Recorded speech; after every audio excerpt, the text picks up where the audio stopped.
செய்திகள் தொடர்கின்றன. குஜராத்தில் 30 நிமிடத்தில் 500 பெண்களுக்கு பாரம்பரிய நடன பயிற்சி அளித்து உலக சாதனை படைக்கப்பட்டுள்ளது. சாதாரணமாக ஒருவர் எந்த நடனமானாலும் தொடர்ந்து பல நாட்கள் பயிற்சி பெற்றால்தான் அந்த நடனத்தை ஓரளவு கற்றுக்கொள்ள முடியும். ஆனால் குஜராத் மாநிலத்தில் 30 நிமிடத்தில் 500 பேருக்கு பாரம்பரிய நடன பயிற்சி அளித்து கின்னஸ் சாதனை படைத்துள்ளார் ஒரு நடன பயிற்சியாளர். கார்பா எனப்படும் பாரம்பரிய நடனத்தை அங்குள்ள நடன பயிற்சியாளர் त्रिवेदी 30 நிமிடத்தில் 500 பெண்கள் கற்றுக்கொள்ள பயிற்சி அளித்தார். हम लोग यहाँ पे परफॉर्म कर रहे हैं ट्रेडिशनल गरबा और हमको आज बहुत ही अच्छा लग रहा है क्योंकि हम लोग पहली बार कर रहे हैं ये वर्ल्ड रिकॉर्ड का। हमने हमारे सर ने बहुत ही अच्छा सिखाया कि हम लोग आज बहुत ही खुश हैं यहाँ पे परफॉर्म करके। 32 நடைகளுடன் கூடிய ஃப்ரீ ஸ்டைல் நடனத்தை அருமையாக அபிநயம் பிடித்து அவர்கள் பயிற்சி பெற்றனர்.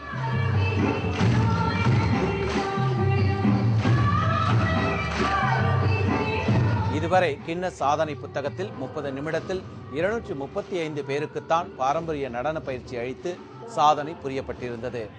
இந்த சாதனையை திரிவேதி முறியடித்து வெற்றி பெற்றுள்ளார். கோவை அருகே சாலையோரம் நின்றிருந்த காதல் ஜோடி மீது மினி பேருந்து மோதியதில் இருவரும் சம்பவ இடத்திலேயே பரிதாபமாக உயிரிழந்தனர். இதனால் ஆத்திரமடைந்த பொதுமக்கள் விபத்துக்கு காரணமான பேருந்தை அடித்து நொறுக்கினர். கோவை மாவட்டம் மருதமலையில் இருந்து துடியலூருக்கு செல்வதற்காக மினி பேருந்து ஒன்று சென்று கொண்டிருந்தது. கணுவாய் அருகே சாலையோரத்தில் பெரியநாயக்கன் பாளையத்தைச் சேர்ந்த சுஜித் குமாரும் அவரது காதலி லோகநாயகி என்ற பெண்ணும் நின்று பேசிக் கொண்டிருந்தனர். அப்போது அவர்கள் மீது மினி பேருந்து எதிர்பாராத விதமாக மோதியதில் இருவரும் பேருந்தின் அடியில் சிக்கி இருவரும் சம்பவ இடத்திலேயே பரிதாபமாக உயிரிழந்தனர். தகவல் அறிந்த அந்த பகுதி மக்கள் விபத்துக்கு காரணமான மினி பேருந்தை அடித்து நொறுக்கினார்கள். மேலும் அந்த வழியாக சென்ற மற்றொரு பேருந்துக்கும் தீ வைத்தனர். இந்த விபத்து குறித்து காவல்துறையினர் வழக்கு பதிவு செய்து விசாரணை நடத்தி வருகின்றனர். தேமுதிகவின் 7ஆம் ஆண்டு துவக்க விழாவை முன்னிட்டு கோவையில் நடைபெறவுள்ள பொதுக்கூட்டத்தை சிறப்பாக நடத்துவது குறித்து ஒருங்கிணைந்த கழக நிர்வாகிகளின் கூட்டத்தில் ஆலோசிக்கப்பட்டது. தேமுதிகவின் 7ஆம் ஆண்டு தொடக்க விழா கோவை மாநகரில் வரும் 25ஆம் தேதி நடைபெறுகிறது. இதற்கான ஏற்பாடுகள் தீவிரமாக நடைபெற்று வருகிறது. இந்த நிலையில் கோவை மாநகர மாவட்ட தேமுதிக செயலாளர் தமிழ் முருகன் தலைமையில் ஒருங்கிணைந்த கழக நிர்வாகிகள் கூட்டம் நடைபெற்றது. இதில் கழக மாநில துணை செயலாளர் AR இளங்கோவன், மாநில தொழிற்சங்க பேரவை துணை செயலாளர் ஈஸ்வரன், கோவை தெற்கு மாவட்ட கழக செயலாளரும் MLAவுமான பணப்பட்டி தினகரன், வடக்கு மாவட்ட கழக செயலாளர் பாண்டியன் உள்ளிட்ட கழக நிர்வாகிகள் கலந்து கொண்டனர். தமிழகமே திரும்பி பார்க்கும் வகையில் 7ஆம் ஆண்டு பொதுக்கூட்டத்தை நடத்தி காட்ட தொண்டர்கள் பாடுபட வேண்டும் என்று கூட்டத்தில் தீர்மானிக்கப்பட்டது. முன்னதாக 7ஆம் ஆண்டு துவக்க விழாவை முன்னிட்டு BK புதூரில் ஏழை எளிய குடும்பங்களைச் சேர்ந்த குழந்தைகளுக்கு பல்வேறு நலத்திட்ட உதவிகள் வழங்கப்பட்டது. தாராபுரம் ஒன்றிய தேமுதிக சார்பில் நடைபெற்ற ஆலோசனை கூட்டத்தில் கோவையில் நடைபெறவுள்ள துவக்க விழா பொதுக்கூட்டத்தில் 100க்கும் மேற்பட்ட வாகனங்களில் சென்று கலந்து கொள்வது என்று முடிவு செய்யப்பட்டது. இதனிடையே சென்னையை அடுத்த திரிசூலம் பகுதி தேமுதிக சார்பில் ஐம்பெரும் விழா கொண்டாடப்பட்டது. இந்த விழாவில் காஞ்சி வடக்கு மாவட்ட கழக செயலாளரும் MLAவுமான அணகை முருகேசன் கலந்து கொண்டு ஏழை எளிய பெண்களுக்கு பல்வேறு நலத்திட்ட உதவிகளை வழங்கினார். தொலைக்காட்சி நிகழ்ச்சிகளில் நவீன சுயவரம் நடத்தி மணமகனை தேடி பரபரப்பை ஏற்படுத்தியவர் பாலிவுட் கவர்ச்சி நடிகை ராக்கி சாவந்த். தற்போது யோகா குரு பாபா ராம்தேவின் பிரம்மச்சரியத்தை முறியடித்தே தீர்வேன் என்று சவால் விடுத்துள்ளார். பாலிவுட்டில் தனது கவர்ச்சி நடனத்தால் ரசிகர்களின் உள்ளங்களை கவர்ந்த கவர்ச்சி நடிகை ராக்கி சாவந்த் அவ்வப்போது சர்ச்சைக்குரிய விஷயங்களை பேசி பரபரப்பை ஏற்படுத்துவார். அண்மையில் தனக்காக நவீன சுயவரம் நடத்தி 2 கோடீஸ்வரர்களை தேர்ந்தெடுத்து பின்னர் 2 பேரையும் கைகழுவி விட்டார். அண்ணா ஹசாரேவுக்கு ஆதரவாக குரல் கொடுத்த யோகா குரு பாபா ராம்தேவ் மீது அவரது பார்வை தற்போது திரும்பியுள்ளது. யோகா கலை மூலம் பல கோடிகளை சம்பாதித்து மிகப்பெரிய தொழில் அதிபராக விளங்கும் அவரை திருமணம் செய்து கொள்ள தாம் தயாராக இருப்பதாக ராக்கி சாவந்த் அண்மையில் அறிவித்தார். தற்போது பாபா ராம்தேவ் தம்மோடு பிக் பாக்ஸ் தொலைக்காட்சி நிகழ்ச்சியில் பங்கேற்றால் அவரது பிரம்மச்சரியத்தை முறியடித்து காட்டுவேன் என்று ராக்கி சவால் விடுத்துள்ளார். பாலிவுட் நடிகர்களைப் போல் பாபா ராம்தேவ் கவர்ச்சியாக இல்லாவிட்டாலும் அவர் தனது மனதை கொள்ளை கொண்டு விட்டார் என்று கூறியுள்ள நடிகை ராக்கி, பாபா ராம்தேவ் தாடியை மட்டும் எடுத்துவிட்டால் பாலிவுட் நடிகர்களுக்கு இணையாக மாறிவிடுவார் என்றும் கூறியுள்ளார். நாயுடு மற்றும் நாயக்கர் சமுதாயத்தினரை பிற்படுத்தப்பட்டோர் பட்டியலில் சேர்க்க வலியுறுத்தி சென்னையில் உண்ணாவிரத போராட்டம் நடைபெற்றது.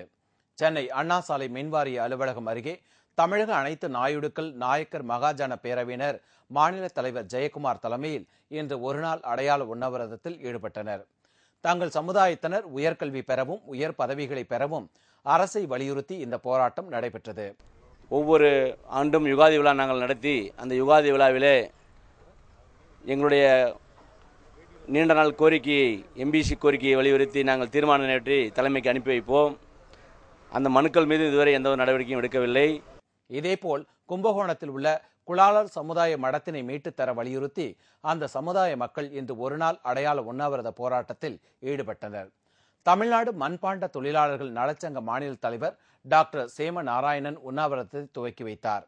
இதில் தமிழகத்தின் பல்வேறு பகுதிகளில் இருந்தும் ஏராளமான குலாளர் சமூகத்தினர் கலந்து கொண்டனர்.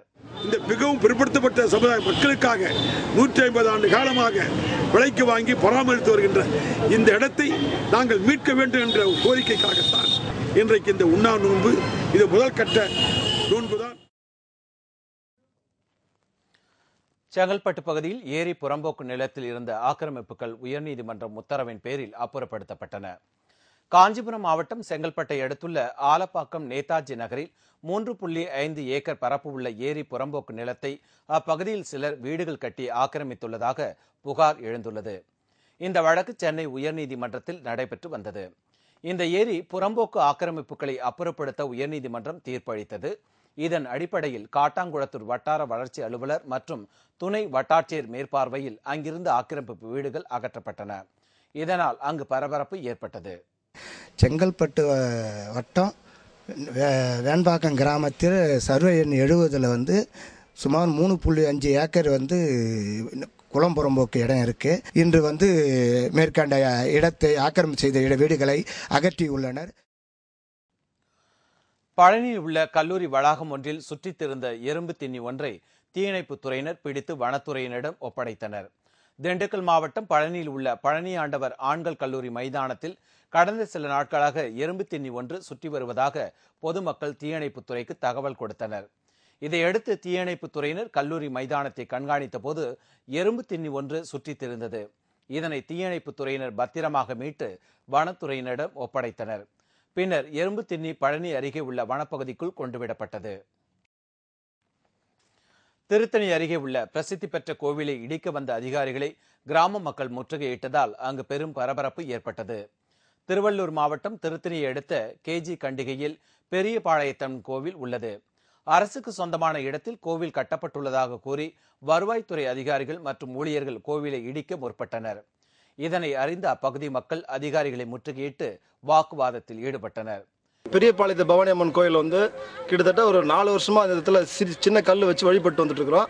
திடீர்னு இந்த இடத்துல விடுதிக்கு அரசு விடுதி கட்டணும்னு சொல்லிட்டு இந்த கோயில் இடிக்கணும்னு சொல்லி முற்பட்டு வந்திருக்காங்க. இந்த கோயில் இடிக்காமே இந்த இடத்துல ஹாஸ்டல் கட்டல அவ்வளவு பெரிய இடம் இருக்குது. இந்த கோயில் இடிக்காம ஹாஸ்டல் கட்ட நாங்க வரவேற்கிறோம். இதை தொடர்ந்து கோவில் முன்பு அமர்ந்து கோவிலை இடித்தால் தீக்குளித்து தற்கொலை செய்து கொள்வோம் என்று கிராம மக்கள் மிரட்டல் விடுத்தனர். இதையடுத்து அதிகாரிகள் கோவில் இடிக்கும் திட்டத்தினை கைவிட்டு சென்றனர். புதுச்சேரி மீன்பிடி துறைமுகத்தை ஆழப்படுத்த கோரி மீன்வளத்துறை அலுவலகத்தை பூட்டு போட்டு மீனவர்கள் போராட்டம் நடத்தியதால் பரபரப்பு ஏற்பட்டது. புதுச்சேரி தேங்காய் திட்டு பகுதியில் உள்ள மீன்பிடி துறைமுகத்தில் மண் தேங்கி உள்ளதால் கடந்த 2 மாதங்களாக மீனவர்கள் மீன்பிடிக்க செல்ல முடியாமல் தவித்து வருகின்றனர். 100க்கும் மேற்பட்ட மீன்பிடி படகுகள் முடங்கி கிடக்கின்றன. இந்நிலையில் இந்த மீன்பிடி துறைமுகத்தை உடனடியாக தூர்வார வலியுறுத்தி 100கணக்கான மீனவர்கள் மீன்வளத்துறை அலுவலகத்தை பூட்டு போட்டு முற்றுகையிட்டு ஆர்ப்பாட்டத்தில் ஈடுபட்டனர். இதனால் அங்கு பரபரப்பு ஏற்பட்டது. கிட்டத்தட்ட 1.5 மாசமா இந்த ஆறு அடைஞ்சு நாங்கள் யாரும் தொழிலுக்கு போகாமல் மீனவ குடும்பம் ஒரு 7-8 குடும்பம் ரொம்ப பாதிக்கப்பட்டு இருக்கோம். அதை பற்றி இப்போ இன்றைக்கி நாங்கள் 3-4 முறை டைரக்டருக்கு மனு கொடுத்துருக்கோம். 10 ரூபா பேங்கில் போட்டாலும் அந்த பேங்க் மேனேஜர் எடுத்துன்னு அவங்கள தவிக்க விடுறாரு. அந்த மாதிரி சூழ்நிலை உருவாது. அதுக்காக தான் இப்போ நாங்கள் இந்த முற்றுகை போராட்டம் நடத்தி அவங்க பூட்டு போட்டோம்.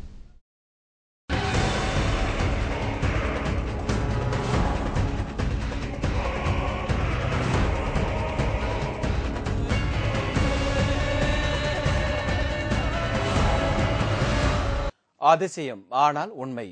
இன்று நாம் காண இருப்பது நாம் சொகுசாக பயணம் செய்யும் விமானத்தை உருவாக்கும் பணியாகும்.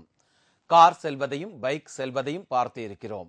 3 மாத உழைப்பில் ஒவ்வொரு பாகமாக இணைத்து முழு விமானத்தை உருவாக்குகிறார்கள்.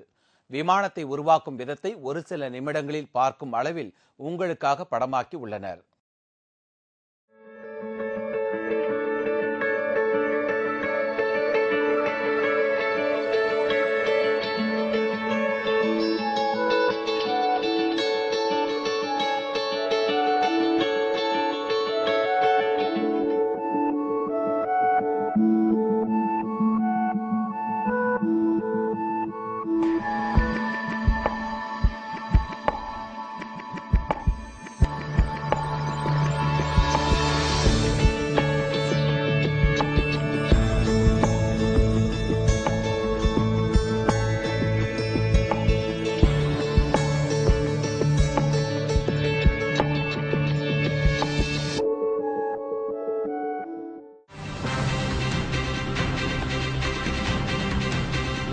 பதினேழு வெளிநாட்டுக்காரர்களை பிணை கைதிகளாக பிடித்து வைத்துள்ள கடாஃபி ஆதரவாளர்கள்.